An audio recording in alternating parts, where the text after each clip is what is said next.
Welcome back, church. Today's Bible story takes place in the Garden of Gethsemane. This is the part of Holy Week where things really start ramping up towards Easter. So let's just jump right in. It is titled A Dark Night in the Garden. The wind was picking up now, blowing clouds across the moon, shrouding the garden in darkness. Jesus really started feeling the pressure of what was about to happen. So he asked his friends, will you stay up with me? They said yes and waited under the olive trees. But they were tired and soon fell asleep. Jesus walked ahead alone into the dark. He needed to talk to his heavenly Father. He knew it was time for him to die.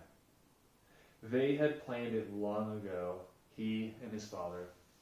Jesus was going to take the punishment for all the wrong things anybody had ever done or ever would do. Papa, Father, Jesus cried as he fell to the ground. Is there any other way to get your children back? To heal their hearts? To get rid of the poison? But Jesus knew there was no other way. All of the poison of sin was going to have to go into his own heart. God was going to take the sin of the whole world and pour it into Jesus. And it would crush him. But there was something else, something even more horrible. When people ran away from God, they lost God. It was what happened when they ran away. Not being close to God was like a punishment. And Jesus was going to take that punishment. And Jesus knew what that meant. He would be separated from his Father. And that, Jesus knew, would break his heart in two. Violent sobs shook Jesus' whole body. Then Jesus was quiet, like a lamb. I trust you, Papa, he said. Whatever you say, I will do.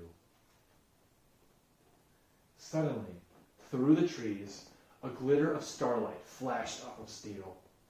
Into the quiet garden came whispers, muffled voices, clanking metal, and the sounds of boots marching. Jesus stood up. The time to save the world had come. He woke his friends. Now is the time, he said gently. Everything that was written about me, what God has been telling his people all through the long years, it's all coming true. And into the night with burning torches and lanterns, with swords and clubs and armor, they came. An army of soldiers. Judas led them straight to Jesus so they could arrest him. Jesus was waiting for them. Peter leapt up, took a sword, and tried to defend Jesus. He sliced off a guard's ear. But Jesus had compassion on that person and immediately touched the guard and healed the ear. Peter, he said, this is not the way. Peter didn't realize that no matter how big the army was, nobody could ever arrest Jesus. Not unless Jesus allowed them to. Then Jesus, who had never done anything wrong except love people, was arrested as if he were a criminal. Jesus' friends were afraid, so they ran away and hid in the dark shadows. The guards marched Jesus off and took him to the important leaders from earlier this week. The leaders put Jesus on trial, and they questioned him for hours, and he said nothing, until they asked him this. Are you the Son of God? They asked.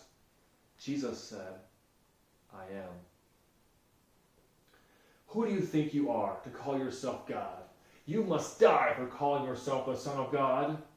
Only the Romans were allowed to kill prisoners. So the leaders made a plan.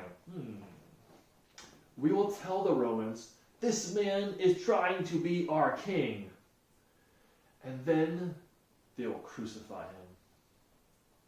But it would be all right, because this was God's plan. It was for this reason that I was born into the world, Jesus said. And that takes us right into tomorrow's Bible story, which is sort of the crux of Holy Week, the crux of God's rescue plan.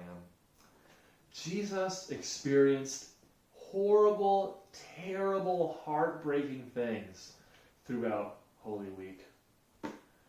But the thing I say every week, Jesus is powerful. None of those things would happen unless he allowed those things to happen. Why would he let such terrible things be done to him? It's because he loves you. He loves the whole world, and he wanted to rescue people from sin. And we all know the consequences of sin are horrible, terrible things. So he experienced those things. He allowed those things to happen to him so they didn't have to happen to us. And we'll look more at what that looks like in tomorrow's Bible story. See you guys then.